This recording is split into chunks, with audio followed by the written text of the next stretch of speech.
Muy buenos días, bienvenidos a esta escuela dominical donde continuamos hablando sobre el tema de la salvación y específicamente estamos hablando sobre los retos de interpretación. Comenzamos con una oración.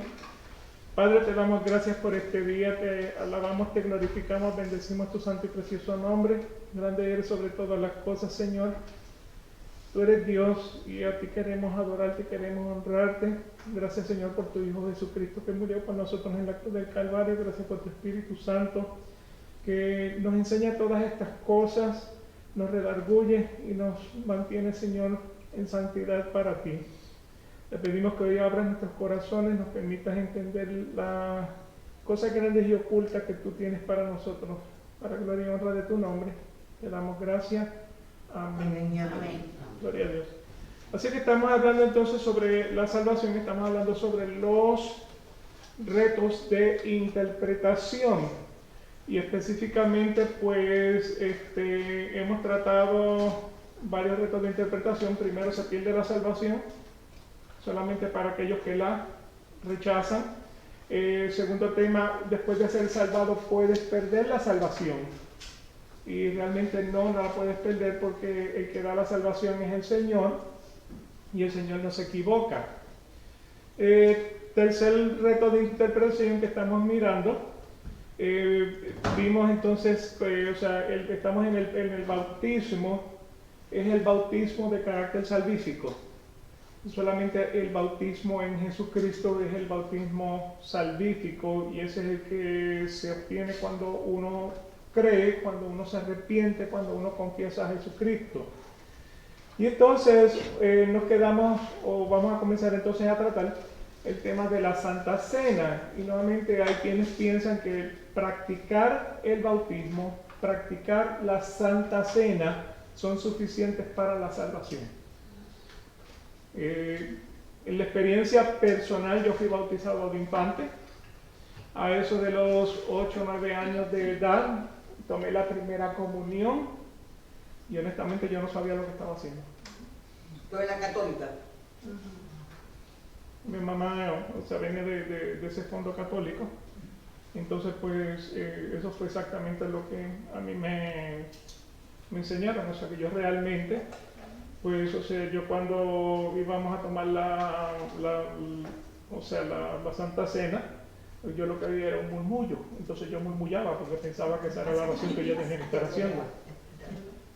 Cuando yo iba al confesionario rezo de 3 Ave María y 4 Padre Nuestros, y yo no sabía ni qué era.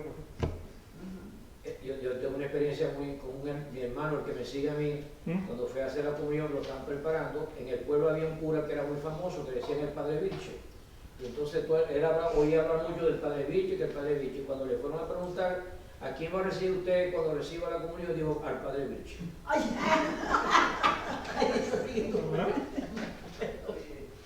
Así que nuevamente, pues yo realmente no sabía lo que estaba haciendo, o sea, no tenía la capacidad.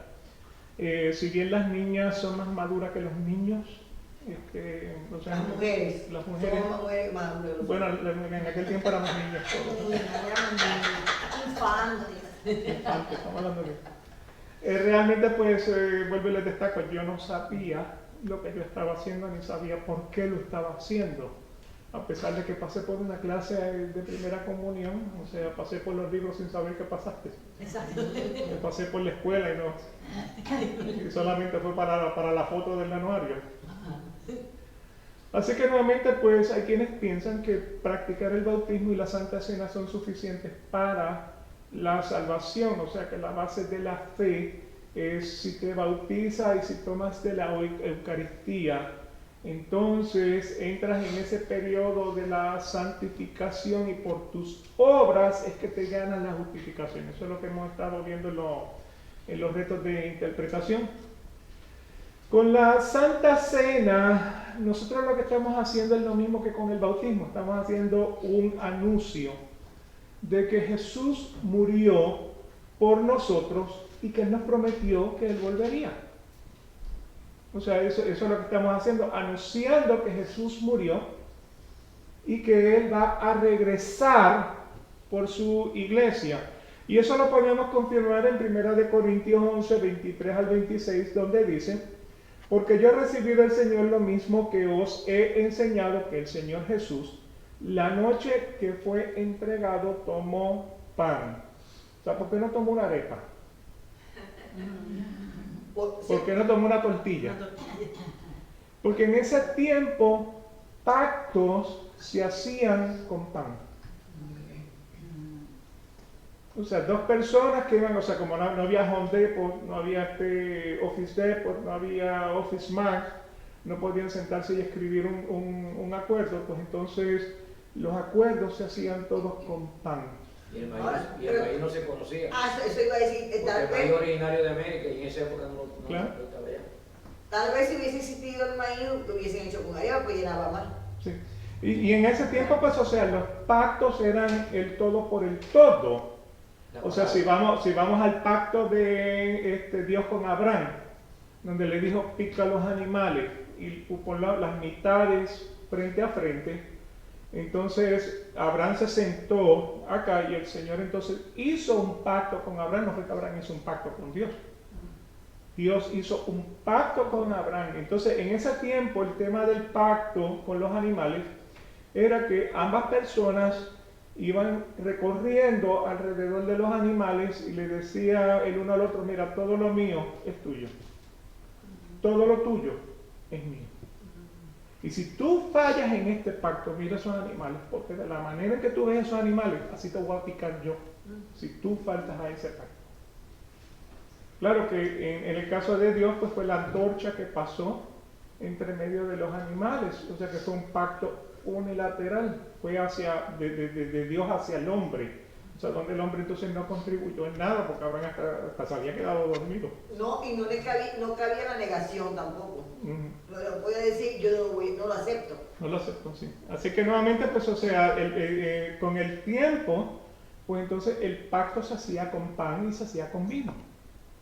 O sea, y en algunas culturas, las dos copas de vino, y entonces, pues, o sea, se cortan y dejan derramar una poca de sangre, intercambian entonces las copas, y al tomarse esas copas, ese pacto es perpetuo. Entonces, por esa razón, la noche que fue entregado, él tomó pan y dijo: yo voy a hacer pacto con ustedes. Y después de dar gracias, lo partió y dijo: esto es mi cuerpo, que es para vosotros, hacer esto en memoria de mí. ¿Qué está diciendo? Acuérdate de qué? Del sacrificio que yo estoy haciendo por ti. Acuérdate. O sea, no estoy diciendo tienes que, o sea, hacer obra de tu parte, solamente recuerda lo que yo estoy haciendo por ti. De la misma manera también tomó la copa después de haber cenado, diciendo: esta es la copa del nuevo pacto en mi sangre. O sea, ¿de qué trata el nuevo pacto? Lo hemos discutido en Jeremías 31, en Ezequiel, donde pondré mi ley en tu mente, la pondré en tu corazón, te quitaré el corazón de piedra, te pondré un corazón de carne. O sea, te daré la salvación que tú no te mereces. Es lo que prácticamente es el nuevo pacto. Solamente por creer que Jesucristo murió para hacer esa redención. Así que esta es la copa del nuevo pacto en mi sangre. Haced esto cuantas veces la bebáis en memoria de mí. Porque todas las veces que comes de este pan y bebes de esta copa, ¿qué estás haciendo? Proclamando la muerte del Señor, que Jesús murió. ¿Por qué razón? Para el perdón de mi pecado, la redención de mi vida. ¿Okay? Y esto lo estoy haciendo hasta que Él venga. O sea que mi base de mi fe está basado en que Él murió para el perdón de nuestros pecados. Él murió para que nosotros tuviéramos vida eterna con el Padre, no separados del Padre, sino con el Padre. De tal manera amó Dios al mundo que envió a su Hijo unigénito para que todo el que cree en Él tenga salvación y vida eterna, porque Dios no mandó a su Hijo para condenar al mundo, sino para que el mundo fuese salvado por Él. Eso es Juan 3:16, 3:17. O sea, ¿cuántas veces lo hemos machacado? ¿Me explico? Entonces, pues nuevamente, todas las veces que comas de este pan y bebas de esta copa, todas las veces que comes de este pan y bebes de esta copa, lo que estás haciendo es diciendo, Cristo murió por mí y Cristo viene por mí. Viene Así que proclamamos que Jesús murió, Jesús resucitó, Jesús subió, está sentado a la diestra de Dios Padre y que viene entonces pronto por su iglesia. Y nuestra evidencia de la creencia es comer el pan y beber el vino. Una preguntita, o sea, Jesús murió por nosotros por nuestros pecados, pero más no por el pecado original que todos venimos, que todos nacemos. Al decir pecados también es el pecado original. ¿No se puede decir? ¿Qué es el pecado original? Lo de Adán y Eva, pues, ¿no? O sea, a raíz de ese pecado es que nosotros nacemos ya somos pecadores. Pero Él al dar la vida por nosotros, eso también viene a ser parte de la... Bueno, sí, porque o sea, esa es la herencia. O sea, Adán y Eva, Nacemos nosotros con ese tenemos la pecado. herencia de Adán y Eva. Claro, nacemos con ese pecado, pero Jesús al dar la vida por nosotros nos salva de ese pecado. Sí, Al igual que claro. ¿Y cuál fue el pecado de Adán y Eva? la desobediencia. Desobediencia. Y nosotros también somos desobedientes, o sea que desobedecemos las leyes de Dios, los mandamientos de Dios. Sí, está muy bonito. O sea que, No, claro, pero es que como Bueno, nacemos... bueno, hemos bueno, cambiado bueno. mucho. Ah, ok, gracias. ok. Así que nuestra evidencia de la creencia es comer el pan y beber el vino. O sea, si creemos que Jesús murió por nosotros en la cruz del Calvario, ¿cómo lo evidenciamos? Comiendo el pan y bebiendo el vino. O sea, y nuevamente, ¿cómo lo evidenciamos? En el bautismo. El bautismo en agua. Es una forma de decirle al mundo en qué yo creo.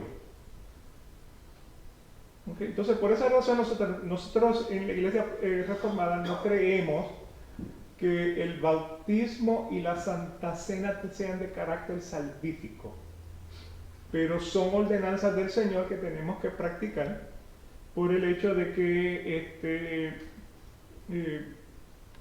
es la evidencia que nosotros le damos al mundo en que creemos. ¿Me explico? Así que si no lo cree no hay salvación, porque la salvación es para el que cree. O sea que usted puede tomar el pan, usted puede tomar el vino, usted puede bautizarse, pero eso no te hace salvífico, eso no, o sea, no te salva si no crees el sacrificio de Jesucristo en la cruz. ¿Me explico en eso? ¿Ok? Así que por esa práctica no podemos ser salvos, la salvación es dada a los que creen, y nuevamente lo que acabamos de hablar en Juan 3:16, versículos al 18, que me brinqué un poquito. Dice, porque de tal manera amó Dios al mundo que dio a su Hijo unigénito para que todo aquel que cree en Él no se pierda, mas tenga vida eterna, porque Dios no envió a su Hijo al mundo para juzgar al mundo, sino para que el mundo sea salvo por él. Y del mundo no está hablando del globo terráqueo. ¿Me explico? O sea, tenemos ese concepto de que cuando hablamos del mundo, lo que vemos es el mapa mundi.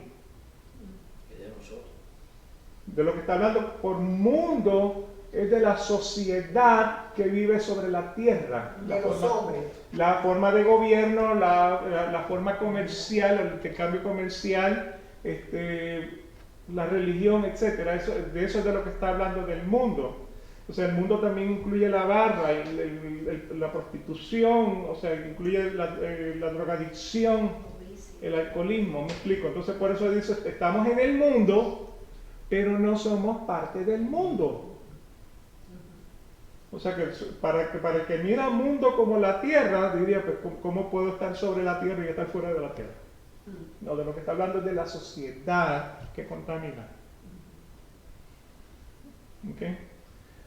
Así que no vino Dios, no envió a su Hijo al mundo para juzgar al mundo, sino para que el mundo sea salvado por él.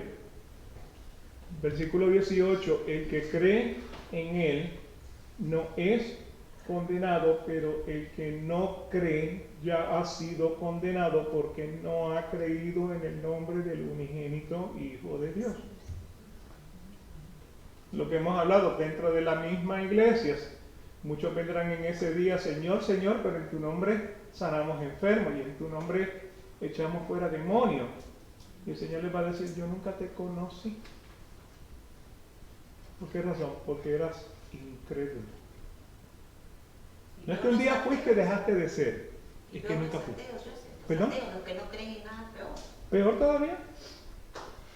Peor todavía. O sea que realmente, pues, o sea, aún de los que están en la iglesia tienen alguna esperanza, pero no todo el que dice Señor, Señor. O sea, no todo feligrés, no todo pastor, no todo diácono que está dentro de la iglesia va a ver la salvación.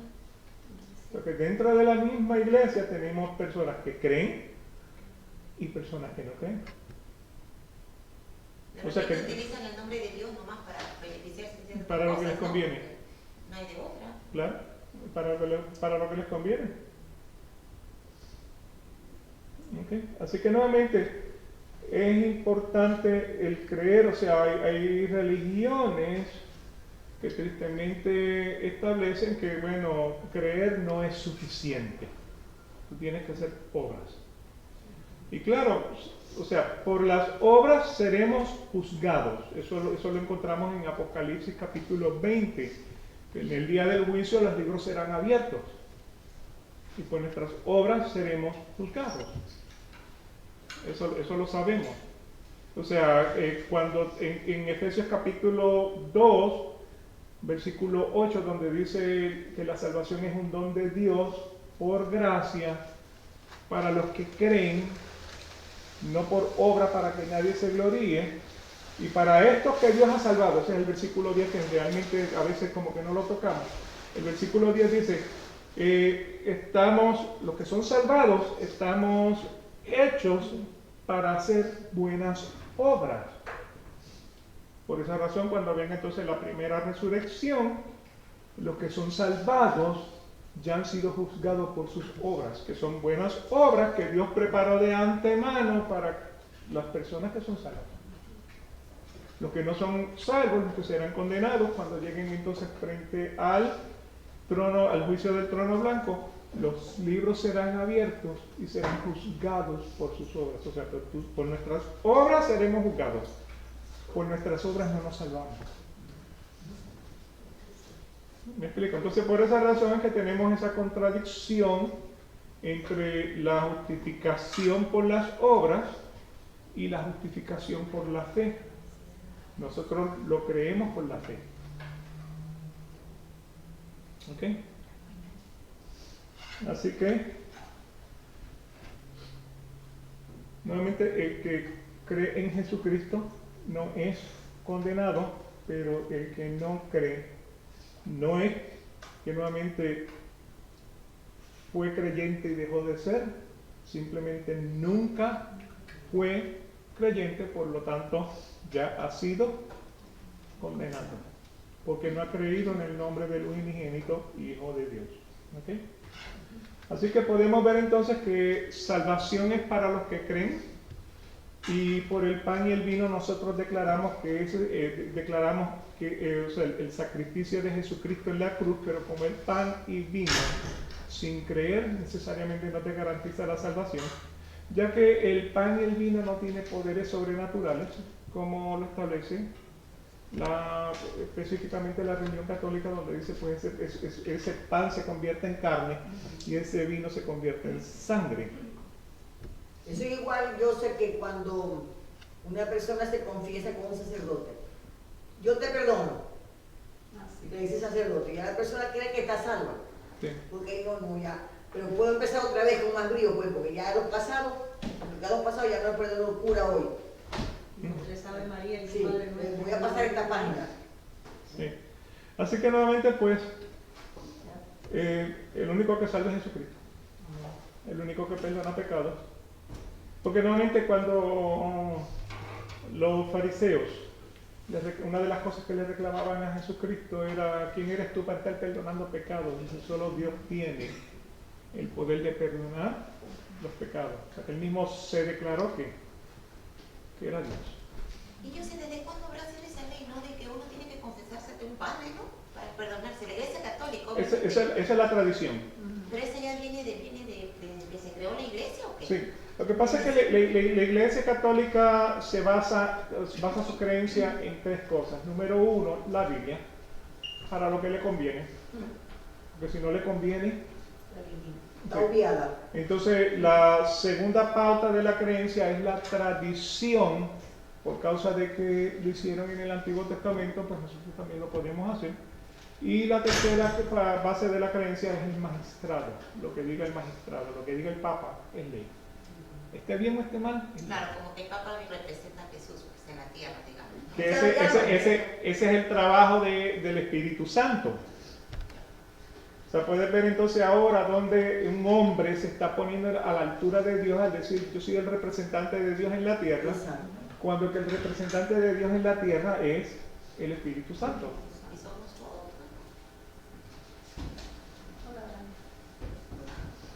¿no? Sí. Ok, entonces pues quedamos en eso. Otro concepto que se está corriendo a través de la iglesia es de los que hablan en lenguas. En esto pues hay controversia, es un tema de controversia, porque estas personas establecen que el tema de las lenguas es evidencia de la salvación, que está lleno del Espíritu Santo, puedes hablar en lenguas. Y esto es un tema pues nuevamente controversial entre las denominaciones, porque en 1 Corintios 14, Pablo nos va a hablar de dos tipos de lengua. Pablo está diciendo una lengua como lenguaje y una lengua extraña. Ustedes leen el Primera de Corintios 14, son como 28 versículos, no los vamos a leer todos, pero que nuevamente él está hablando de dos tipos de lengua. O sea que en otras palabras hay una lengua como lenguaje para comunicación. Y entonces hay una lengua extraña que hasta en experiencia personal es una lengua inventada. Que no existe. ¿Ah? No existe. Bueno, ellos le llaman una lengua angelical. Pero una pregunta, José. ¿Hay algunos símbolos lingüísticos que podamos nosotros diferenciar esa lengua extraña con la nuestra? No creo. Por símbolos no. O sea, como lenguaje lo vemos definirse en Hechos capítulo 2, a cómo fueron repartidas las lenguas por el Espíritu Santo. Ahora, lo que tiene que entender es que era lo que estaba pasando en Hechos capítulo 2 para que ese evento tomara lugar, sucediera, ¿me explico? O sea, Cristo muere en la Pascua. O sea, Cristo es crucificado cuando están celebrando la Pascua. Por eso es que Cristo celebra la Pascua antes de su crucifixión. ¿Okay? Así que para el día de la Pascua, Cristo está siendo crucificado. Antes de que baje el sol, Él tiene que ser enterrado, porque nuevamente la Pascua comienza a la hora que cae el sol. ¿Ok? ¿Estamos bien hasta ahora? ¿Okay? Entonces, 50 días después se celebra lo que se llama el Pentecostés. Y el Pentecostés pues tenía que ver con, en el Antiguo Testamento, la celebración de, yo creo que fue después de los 50 días de celebración, después que salieron de la tierra de Egipto. Eso era entonces el tema del Pentecostés. Para celebrar la Pascua, déjenme echar un paso hacia atrás que me lo salté. Para celebrar la Pascua, todos los judíos tenían que emigrar a Jerusalén. Lo que significa que, o sea, si Jerusalén está en este punto, ya que está no sé si puede ser el Mediterráneo, pero todos los judíos que vivían a la vuelta redonda de Jerusalén tenían que emigrar a Jerusalén para celebrar la Pascua. Entonces, todos estos que se inmigraban, entonces se quedaban 50 días después para celebrar el Pentecostés. ¿Okay? Entonces, ¿qué ocurre? En el capítulo 2 estaban todos los creyentes unánimes en oración cuando se oyó un estruendo. Vino entonces el Espíritu Santo y le dejó lenguas repartidas a todos los que estaban allí. Entonces, como buenos puertorriqueños, Yo donde sé, allí cuando dices todos eran, por ejemplo, miles que estaban allí. eran miles. Eran Todos miles. ellos Sí, porque nuevamente en la primera predicación de Pedro, que ocurre para el capítulo 3, capítulo 4, me parece que fueron como 3, 4 mil personas que se convirtieron el mismo día, que creyeron en el mismo día. Entonces eran miles de personas los que habían alrededor. Entonces, esos lenguajes que dejó caer el Espíritu Santo sobre estas personas, ellos comenzaron entonces a predicar el Evangelio en diferentes lenguajes. ¿Por qué en diferentes lenguajes? Porque los hijos de estos judíos que vivían a toda la vuelta redonda de Jerusalén, cuando miraron para la celebración de la Pascua, no hablaban hebreo. Entonces tenían que predicarle el Evangelio en el lenguaje que ellos lo pudieran entender. Y si usted lee entonces el capítulo 2 de Hechos, se va a encontrar entonces que ese era un lenguaje lo que estaban hablando. O sea, leamos capítulo 2, del 1 al 12. Dice, cuando llegó el día del Pentecostés, estaban todos juntos en un mismo lugar y de repente vino del cielo un ruido como el de una ráfaga de viento impetuoso que llenó toda la casa donde estaban sentados. Y se le aparecieron lenguas como de fuego. ¿Qué significa fuego? Juicio. ¿Okay? Se le aparecieron lenguas como de fuego que repartiéndose se posaron sobre cada uno de ellos. Y todos fueron llenos del Espíritu Santo y comenzaron a hablar en otros lenguajes. Eso es lo que quiere decir otras lenguas. En otros lenguajes, según el Espíritu les daba habilidad para expresarse. Y había judíos que moraban en Jerusalén, hombres piadosos procedentes de todas las naciones bajo el cielo. O sea que de todas las naciones que estaban a la vuelta redonda de Jerusalén no hablaban el hebreo, no hablaban el arameo. Pero podemos inferir entonces que ya ese es el nacimiento de los diferentes idiomas. No, el nacimiento de los diferentes idiomas aparece cuando después del diluvio, cuando hicieron la torre de Babel. Es como una segunda lengua, ¿no? Un don que les dio el Espíritu Santo. El Espíritu Santo les dio la habilidad de poder comunicarse como un don dado por Dios, para que pudieran comunicarse la palabra de Dios, el Evangelio. Tú ibas a decir algo de los puertorriqueños con la lengua. No, yo lo que iba a decir era de los puertorriqueños cuando hay un choque, como que vienen muchos averiguados. No, porque te voy a decir una cosa. Al único puertorriqueño que yo no entiendo hablar es a ti. María, no te sientas aludida. No, y María. Yo sé Es que yo hablo pausado.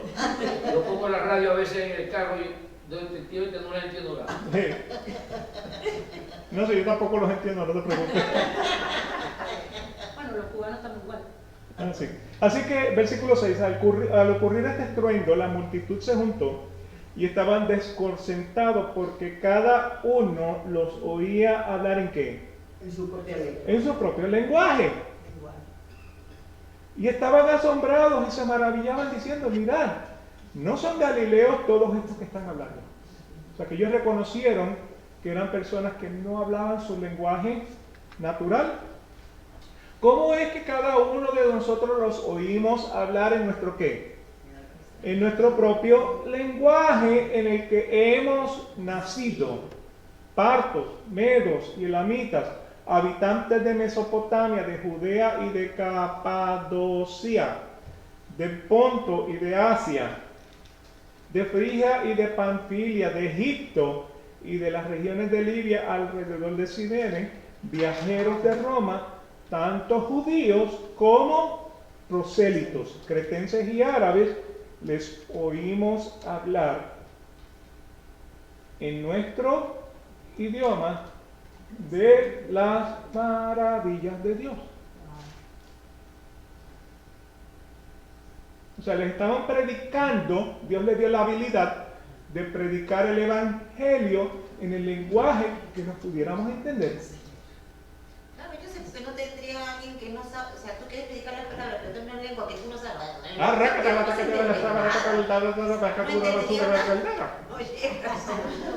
Eso como son los originarios de este país, que te hablan y le dicen, ay, tú no speak English.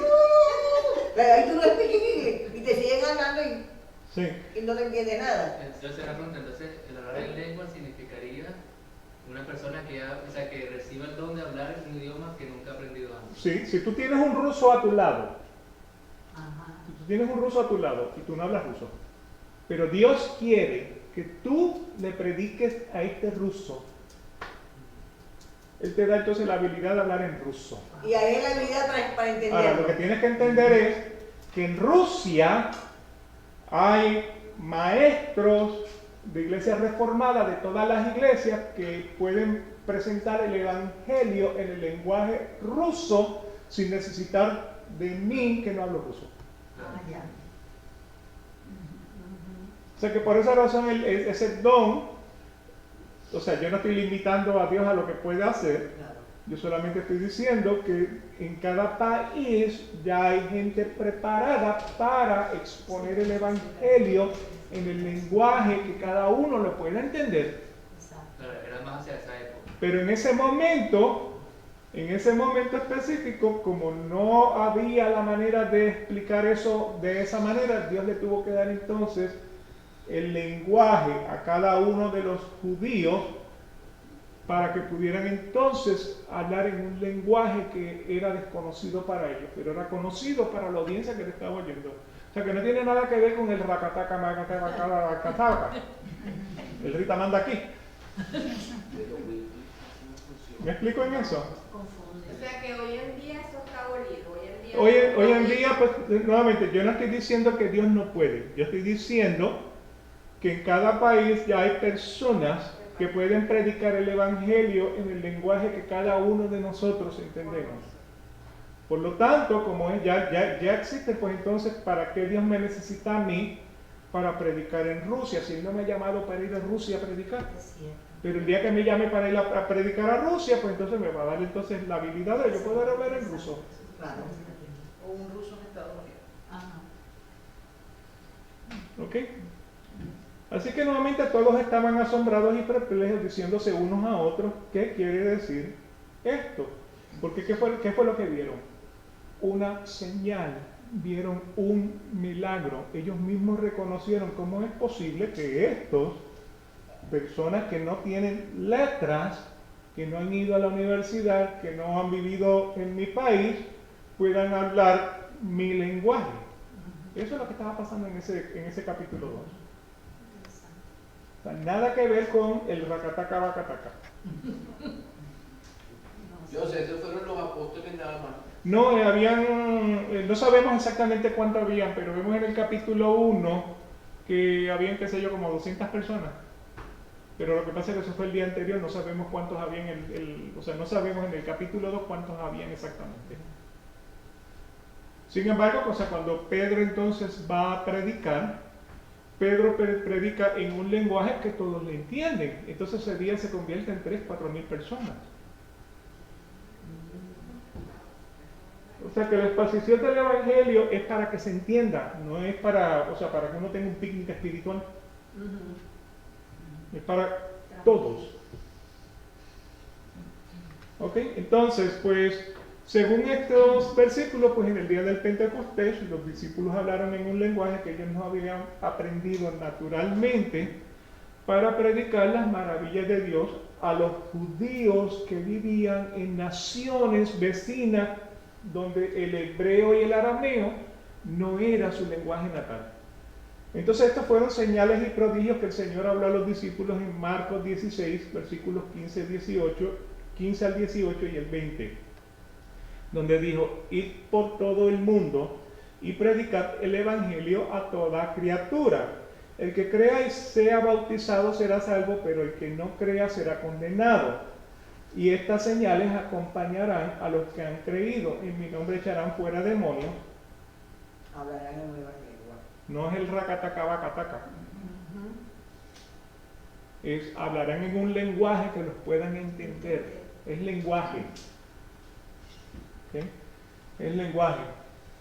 Versículo 18, tomarán serpientes en la mano y aunque beban algo mortífero no les hará daño, sobre los enfermos pondrán las manos y se pondrán bien. Y versículo 20, ellos salieron y predicaron por todas partes, colaborando el Señor con ellos y confirmando la palabra por medio de las señales que la seguían. ¿Sí? Entonces, el tema de la lengua extraña, recuerden que en 1 Corintios 14, Pablo nos está hablando sobre una lengua como lenguaje y está también hablando de una lengua extraña. ¿Okay? Entonces, hablar en lenguas como lenguajes es una verdad bíblica que se redacta que nos redacta el Señor por medio de Lucas, pero Pablo en 1 Corintios también está hablando de una lengua extraña. Y eso es una lengua, lo que él identifica como una lengua que no edifica la iglesia, porque el parlante no está diciendo cosas inteligibles, sino más bien son sílabas pegadas juntas para formar palabras y oraciones que no se pueden definir como lenguaje. Y más bien los teólogos de la iglesia reformada pues lo identifican como un verborreo. ¿Sí? El origen de esta lengua extraña surge por interpretación alegórica, o sea, si usted le agrega interpretación al versículo, el versículo dice lo que a usted le conviene. Eso es muy común dentro de todas las religiones. Y eso pues nuevamente para sostener lo que crea una religión, o sea que a veces la religión tiene más peso, más poder que lo que dice la palabra de Dios. En Hechos 10, Pedro es enviado para predicar en la casa de Cornelio, un hombre de Cesarea, centurión de la cohorte llamada la italiana, piadoso y temoroso de Dios con toda su casa. Este hombre daba muchas limosnas al pueblo judío y oraba a Dios de continuo. Luego de predicarles el evangelio a la casa de Cornelio, vemos entonces en Hechos capítulo 10, versículos 44 al 48, mientras Pedro aún hablaba estas palabras, el Espíritu Santo cayó sobre todos los que escuchaban el mensaje. Eso es lo mismo que pasó en Hechos capítulo 2. Y todos los creyentes que eran de la circuncisión, que habían venido con Pedro, eso eran los judíos que habían venido con Pedro, se quedaron asombrados porque el don del Espíritu Santo había sido derramado también sobre los gentiles. Pues le oían hablar en lenguas y exaltar a Dios. ¿Puede acaso alguien negar el agua para que sean bautizados estos que han recibido el Espíritu Santo lo mismo que nosotros? Y mandó que fueran bautizados en el nombre de Jesucristo. Y entonces le pidieron la casa de Cornelio que se quedara con ellos unos días. O sea, si bien Hechos capítulo 2 establece que establece que los lenguajes hablados pertenecían a lugares como partos, medos, elamitas, habitantes de Mesopotamia, de Judea y de Capadocia, del Ponto y de Asia, de Frigia y de Panfilia, de Egipto y de las regiones de Libia alrededor de Cirene, viajeros de Roma, tanto judíos como prosélitos, cretenses y árabes. O sea, yo lo copié y lo pegué aquí, del capítulo 2. Esto es lo que en el versículo de Hechos 10:46, o sea, al compararlo, decían, les oían hablar en lenguas y exaltar a Dios. Entonces, los proponentes de una lengua extraña, los que dicen que yo puedo hablar un racataca, bacataca, lo dicen porque Lucas no aclara qué lenguas estaban hablando los de la casa de Cornelio. O sea que eso es interpretación alegórica. Me conviene que ese versículo, como no dice, pues entonces yo lo puedo interpretar como a mí me dé la gana. Y nuevamente el evento no es diferente. O sea, les oían hablar en lenguas y exaltar a Dios. O sea que que como Lucas no aclara qué lenguajes estaban hablando los de la casa de Cornelio, y al no tener una descripción regional, se puede entonces interpretar que ellos lo que estaban era hablando una lengua espiritual que no era inteligible para los humanos, sino que hablaron en una forma de lengua inspirada por el Espíritu, pues con un propósito especial. Y que en todo caso estas lenguas eran desconocidas tanto para los que la hablaban como para los que la escuchaban. O sea que nuevamente es un versículo de conveniencia para sostener la creencia de una religión. A eso es a lo que quiero llegar. Así que esta es creencia por interpretación alegórica. Esto es agregarle significado al versículo para que el versículo diga lo que a mí me conviene, lo que mi religión piensa. Y no es una interpretación factual. Y entonces asumiendo pues que eso fue de esa manera. Y para la iglesia pentecostal, pues hablar en lenguas es una forma de comunicarse con Dios, de exaltarlo con lenguas desconocidas. Asumen que lengua se trataba de una lengua profética y no de predicar el evangelio en un lenguaje que se entendiera. Pablo entonces va a desmentir este agregado de presunción, de asumir y de interpretación, cuando entramos entonces en su descripción de lenguas en 1 Corintios 14, versículos del 1 al 25. Y lo que voy a hacer es, se le ofrece la cita para que lo... o sea, 1 Corintios 14, 1, 25, se lo menciono para que después con tiempo ustedes lo lean todo, porque normalmente es bastante largo. Solamente quiero utilizar los versículos más relevantes, y específicamente los más relevantes, el versículo 21. En la ley está escrito: en otras lenguas y en otros labios hablaré a este pueblo, y ni aún así me oirán, dice el Señor. O sea que se les puede hablar en castellano y no lo entienden. Se lo puede decir en inglés, no lo entienden. Ni en Spanglish, tampoco lo entienden. Ahora pues, versículo 6, ahora pues, así que nuevamente, la profecía viene en el 21. O sea, le digo que como Pablo hablaba tan enredado, a veces hay que saltar los versículos. Así que el 21 dice: en otras lenguas y en otros labios hablaré a este pueblo, y ni aún así me oirán, dice el Señor. Versículo 6. Ahora pues, hermano, si yo fuera a vosotros hablando lenguas, ¿de qué te aprovecha? O sea, lengua extraña. ¿Qué aprovechará si no te hablaré con revelación, con ciencia, con profecía o con doctrina? ¿De qué te sirve que yo me pare aquí una hora y siga racata, bacata, volcasa, macate, beltose, de cabatoque? O sea, ¿de qué aprovecha? ¿Qué revelación te estoy dando? ¿Qué ciencia te estoy dando? ¿Qué profecía te estoy dando? ¿Qué doctrina te estoy dando? Absolutamente ninguna. Y eso es lo que se está diciendo en ese versículo. Ahora pues, hermanos, el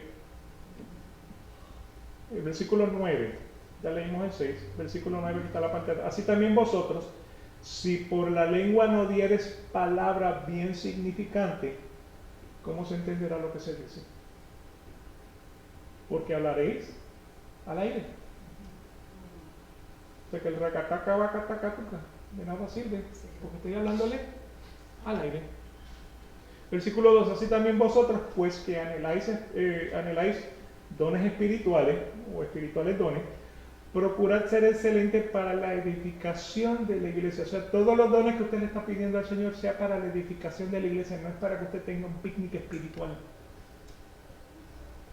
Versículo 15, ¿qué pues? Oraré con el espíritu, mas oraré también con entendimiento. Cantaré con el espíritu, mas cantaré también con entendimiento. O sea que nuevamente, ¿de qué me sirve hablar en lengua si no tengo entendimiento en ello? Versículo 16, porque si bendijeres con el espíritu el que ocupa el lugar de un mero particular, ¿cómo dirá amén a tu acción de gracias? Pues no sabe lo que has dicho. ¿Cómo tú puedes decir amén si no entiendes lo que yo estoy diciendo? Versículo 17, porque tú a la verdad bien haces gracias, mas el otro no es edificado. O sea, yo soy edificado en mi entendimiento, pero no te estoy edificando a ti. Y nuevamente lo que yo tengo es para la edificación de la iglesia. Versículo 18, doy gracias a Dios que hablo lenguas más que todos vosotros. Pablo hablaba, entiendo que el hebreo, y también hablaba el griego. Fíjate, con respecto a eso, yo no llegué nunca a presenciar, pero mi mamá me decía que antes los curas daban la misa en latín. ¿En latín? Y los feligreses entonces no entendían absolutamente nada. ¿Así? ¿De qué te sirve? La palabra no entraba. La palabra no entra. No entra en castellano. Ah, bueno,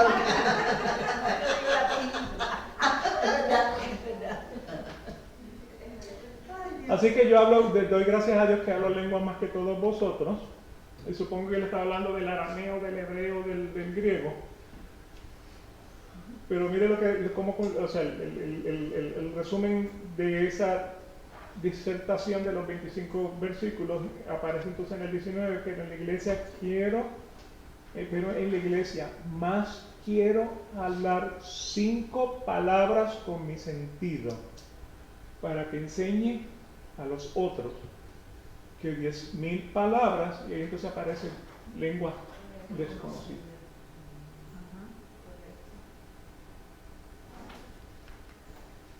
Así que Pablo nos está enseñando la importancia de predicar el Evangelio nos está enseñando la importancia de predicar el Evangelio en un lenguaje que se entienda.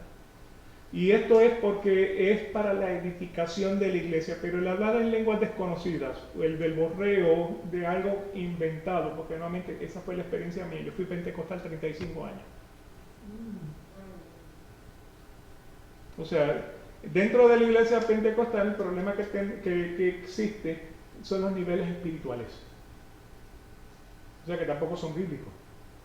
O sea que cuando tú te conviertes estás en el nivel espiritual 1. Cuando tú te conviertes y comienzas a diezmar estás en el nivel espiritual número 2. Cuando tú te conviertes estás diezmando y comienzas a hablar en lenguas, estás en el nivel espiritual número 3.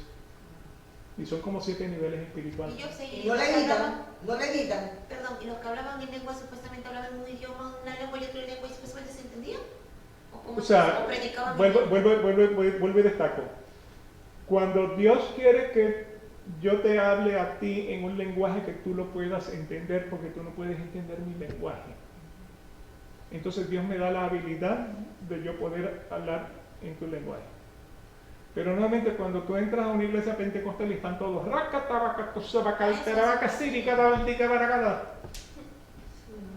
dices, era un trabalenguas de todos. o sea, nuevamente la experiencia mía, para yo estar en esos niveles espirituales, me tenía que inventar. Y tú le puedes enseñar al cerebro a decir cualquier cosa. Indudablemente. O sea, el cerebro aprende, o sea, el cerebro aprende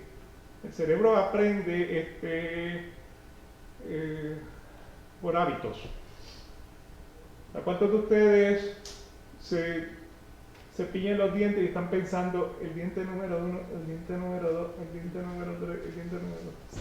Y hay 2 palabras que es aprender y aprender. El cerebro aprende lo que tú le quieres obligar. ¿Sí? Sí. Bueno, como la primera vez que manejaste. ¿Te acuerdas la primera vez que diste retroceso? Miraste por el espejo. Abriste la puerta. Sí. Te saliste del carro, te aseguraste de que no había nada. Te montaste y poquito a poco diste para. Despacito. Ajá. Y después de 20 años, ¿qué haces? ¡Ah! No, pero es más fácil porque está la cámara. El día del examen nomás. El día del examen, que le leo. Y después. Y el brazo atrás. Saca la cabeza. Yo una vez le hice una broma a mi hija. Le eché sal en la pasta de dientes. Ay, Dios. Ella se había ido andaba con Susan en una conferencia, se había ido con ella. Entonces yo fui y le eché. Lo que pasa es que ella y yo compartíamos el mismo baño. Y al día siguiente, yo fui a lavarme los dientes. Caí yo en mi propia broma. Cayó en la trampa. Caí yo en mi propia trampa. Ok. Entonces Pablo enseña que este don tendría una vida útil en 1 Corintios capítulo 13, versículo 8. El amor nunca deja de ser, pero si hay dones de profecía, se acabarán. Si hay lenguas, cesarán. Si hay conocimiento, se acabarán. No dijo qué día, a qué fecha, ni qué hora, pero nuevamente él profetizó que la lengua en algún momento iba a terminar. ¿Por qué razón? Porque, yo estimo que por el hecho de que ahora tenemos gente preparada en el Evangelio a nivel global. O sea que los va a resetear. Así que en la Iglesia Reformada creemos que el bautismo en agua y la Santa Cena son mandatos del Señor, pero no son de carácter salvífico. Y el hombre no se salva por la inmersión o el rocío de agua, ni de comer pan ni de tomar vino, sino cree, se arrepiente, se convierte, pide misericordia y confiesa a Jesús. El hablar en lenguas no te hace ni más espiritual ni más salvo. ¿Por qué razón? Porque se convierte en una obra. Y no nos salvamos por la obra, nos salvamos por la gracia de Dios. Entonces, ¿quién es el que crece en espiritualidad? ¿Quién es el que crece en espiritualidad? Segunda de Pedro, capítulo 3, versículo 18. Antes bien, crecer en la gracia y el conocimiento de nuestro Señor y Salvador Jesucristo. ¿Usted quiere ser espiritual? Crezca en la gracia y en el conocimiento de Jesús, en su obra redentora, lo que Él hizo en la cruz del Calvario. A Él sea la gloria y hasta ahora y el día de la eternidad. Amén. Okay. Así que con esto vamos a concluir entonces el día de hoy. Le damos gracias al Señor por la oportunidad que hemos tenido de disfrutar de su palabra. Un manjar de conocerlo mejor. Padre, hoy día pues te pido, Señor, que cabe hondo en los corazones de cada uno de los aquí presentes. Tienen hambre de conocerte a ti, Señor. Tienen hambre de saber quién eres tú. Revélate de una manera muy especial sobre cada uno de ellos en los corazones. Pon tu mente, pon tu palabra en su mente, en sus corazones. Quítales el corazón de piedra, dales un corazón de carne para que puedan ser sensitivos a las cosas grandes y ocultas que tú tienes para nosotros. Te pido, Señor, por estos hermanos piadosos de todas las religiones del mundo, que genuinamente te buscan día y noche, pero están engañados, Señor, dentro de una religión. Tú sabes quiénes son, tú sabes quiénes son esas personas, tú conoces sus corazones. Yo te pido, Señor, que tengas misericordia de cada uno de ellos. Permita, Señor, que puedan escuchar tu evangelio. Permite que puedan ser sanados y salvados por la obra de tu Espíritu Santo en el conocimiento de nuestro Señor Jesucristo, para gloria y honra de tu nombre. Y para la gloria de Jesús y de nuestro Espíritu Santo te damos gracias. Amén. Okay, nos veremos en el servicio. Dios les continúe bendiciendo. Y la semana que viene pues continuamos entonces con el tema de la salvación.